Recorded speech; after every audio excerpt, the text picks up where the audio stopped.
भाई का जनमन इतना बड़ा चेंजेस आखिर सेकंड मार्क्स रिलोकेशन के बाद आया जो हमने एक्सपेक्ट भी किया था। क्या आप जानते हैं 1,72,782 बच्चों ने 1,93,71,842 चॉइसेस पहले मॉक रिलोकेशन में भरी थी, लेकिन मात्र एक दिन या 1.5 से 2 दिन के गैप के अंदर 2,02,322 बच्चों ने 2,51,89,284 चॉइसेस भर दी हैं। यानी फर्स्ट मॉक और सेकंड मॉक के बीच में करीबन 30,540 बच्चे एक्स्ट्रा जुड़े और करीबन 58,17,442 चॉइसेस एक्स्ट्रा बढ़ी हैं और भरी गई हैं। तो भाई 2.5 करोड़ चॉइसेस भरी हैं। लेकिन अभी ये बहुत बड़ा कंफ्यूजन है कि अब करें तो क्या करें कि सेकंड मॉक में 30,000 बच्चा एक्स्ट्रा ऐड हुआ और उसने फर्स्ट मॉक की सारी चॉइसेस को फेरबदल कर दिया। हालांकि जिनकी रैंक्स अच्छी हैं, जिनके अच्छे रिजल्ट्स हैं, उन बच्चों का फेरबदल कम आया है, लेकिन बहुत सारे बच्चे ऐसे हैं जिनको फर्स्ट मॉक में मिलने के बाद में सेकंड मॉक लोकेशन में ब्रांचेस का बहुत भारी फेरबदल आया है और सीक्वेंस में बहुत ज्यादा चेंजेस हुए हैं। अब मैं 3 तरह के बच्चों की बात कर रहा हूं और ये मैक्सिमम 3 तरह के ऐसे बच्चे हैं जो केसेस या 3 तरह के केसेस हैं जिन बच्चों को जो केस रिलेट उनके हिसाब से होता है वो उस चीज को आप करें। वो पहला केस, जिन बच्चों को कोई सीट नहीं मिली। भाई अगर तुम्हें सेकंड मॉक में भी कुछ नहीं मिला ना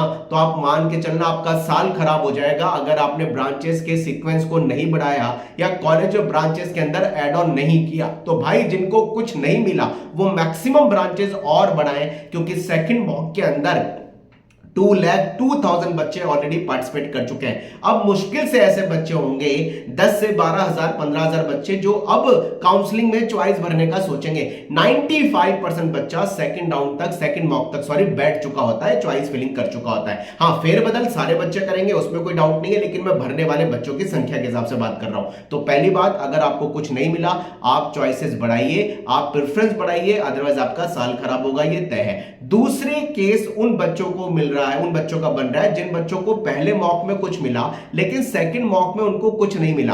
आपको अगर पहले मॉक में मिला लेकिन सेकंड मॉक में नहीं मिला, इसका मतलब बहुत बड़ी संख्या में बच्चों ने कॉलेजेस की ब्रांचेस की प्रेफरेंस को चेंज किया है और आपको सेकंड मॉक में कुछ नहीं मिला। तो आपके लिए बहुत बड़ा अलार्म है कि आपको और कॉलेजेस ब्रांचेस की प्रेफरेंस के सीक्वेंस को बढ़ाना होगा और कॉलेज ब्रांचेस के अंदर आपको प्रेफरेंस में बढ़ाना ही होगा। अगर आपको फर्स्ट मॉक में कुछ मिला उसकी कोई गारंटी नहीं है कि वो आपको फर्स्ट राउंड में मिल जाएगा या जोसा मिल जाएगा। सेकंड मॉक से इंडिकेशन आ गया कि पहले मॉक में मिला और सेकंड मॉक में कुछ नहीं मिला, इसका मतलब हमें मैक्सिमम कॉलेजेस की ब्रांचेस को बढ़ाना है। तीसरा पॉइंट, अगर आपको तीसरा केस बोलते हैं, तीसरा केस उन बच्चों का जिनको जोसा काउंसलिंग के सेकंड मॉक में कुछ ना कुछ मिला है। अगर आपको जोसा काउंसलिंग के सेकंड मॉक में कुछ ना कुछ ब्रांच अलॉट हुई है तो प्लीज अपनी मिली हुई ब्रांच से ऊपर की प्रेफरेंस को सही चेक कर लेना कि आपकी मिली हुई ब्रांच से ऊपर की प्रेफरेंस में कोई कॉलेज ऐसा तो नहीं है जो मिली हुई ब्रांच से आपको लोअर फील होता और आपने by mistake, lake of knowledge या फिर केवल एक्सपेरिमेंट के बेसिस पे भर दिया, उनको चेक कर लेना।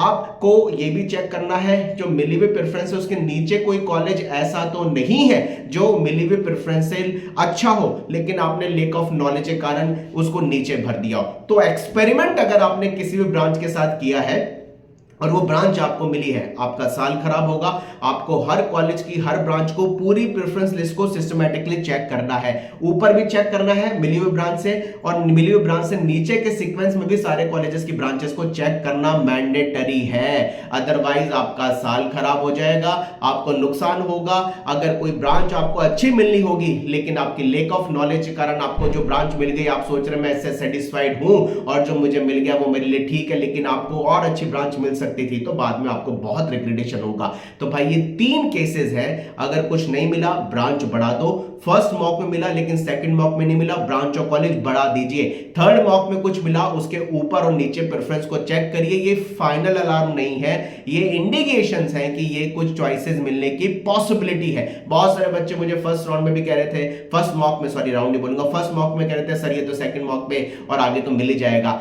सेकंड मॉक में भी अगर आपकी यही टेंडेंसी है कि यार ये मिल गए, ये तो तो मिलता रहेगा। बहुत बड़ी गलती कर रहे हैं बहुत सारे बच्चे, अभी भी कॉलेज और ब्रांचेस के प्रेफरेंस को अपडेट करेंगे, रीअरेंज करेंगे, तो सेकंड मॉक में जो मिला इसकी कोई गारंटी नहीं है कि आपको जो समय ये ब्रांच मिल जाएगी। आपको अभी अपने कॉलेज के प्रेफरेंस को चेक करना बहुत ज्यादा जरूरी है। आपके पास मात्र एक दिन का टाइम है। अपने प्रेफरेंस को अगर आपने अभी भी सही तरीके से चेक नहीं किया तो आपको बहुत भारी नुकसान हो सकता है। इस चैनल पर हम फ्री ऑफ कॉस्ट आपकी हेल्प कर रहे हैं। अगर आप 30-40 हजार रुपए देकर के किसी से अपनी काउंसलिंग करा रहे हैं तो भी आप बहुत बड़ी गलती कर रहे हैं, क्योंकि इंजीनियर आपको बनना है तो आपको कॉलेज के प्रेफरेंस में ब्रांच, इंटरेस्ट, स्कोप को देखते हुए अपनी एम्बिशन, अपने टारगेट के हिसाब से आप किन ब्रांचेस में जाने में कंफर्टेबल है, ये सारी आप खुद चेक कर सकते हैं। कोई इसके अलावा कोई चेक नहीं कर सकता। इसलिए मैं आपसे शुरू से कह रहा हूं, अगर आप 30-40 हजार रुपए किसी को देकर के अपने प्रेफरेंस को बना रहे हैं, हालांकि वो हेल्प कर सकता है, लेकिन अगर आप उसके ऊपर डिपेंड है तो बहुत बड़ा नुकसान होगा, आपका करियर आपका खतरे में है। चलिए कमेंट बॉक्स में लिखिए कौन से कॉलेज की कौन सी ब्रांच आपको सेकंड राउंड में मिली है। Wish you all the best. जय हनुमान।